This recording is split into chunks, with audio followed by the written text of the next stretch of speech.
The Colombian conflict has killed more than 220,000 people and uprooted 6 million. The deal sets out the procedures of a special justice system that will be set up to try those accused of the atrocities. Both sides hailed the signing of the agreement.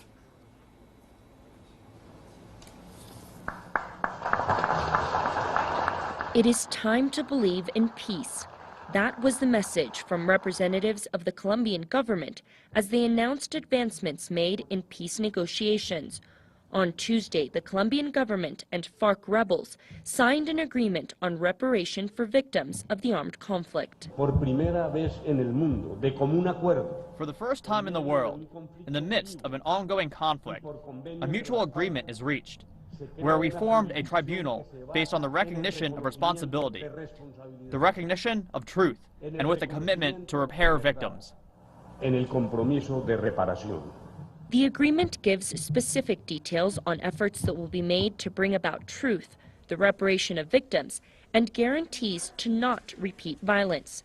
The deal also includes a system of transitional justice that will be in charge of trying crimes committed during the armed conflict. Este es el primer acuerdo de paz alcanzado en Colombia.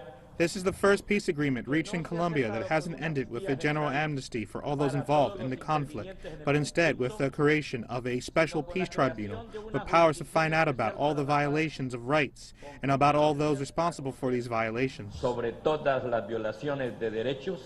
No cualquier paz. The agreement was reached after 18 months of negotiations, and during the talks, 60 victims of FARC rebels, right-winged paramilitaries, and the government presented testimonies and offered proposals. At the signing of the agreement, one representative of the victims reacted. We are celebrating that the path to recognize the victims has been found after so many decades of impunity. We reiterate that as we have laid our pain out at the peace talks and all 5 of the delegation's visits, today we reclaim our dignity, our demands that the agreements be true to the claims of all the victims.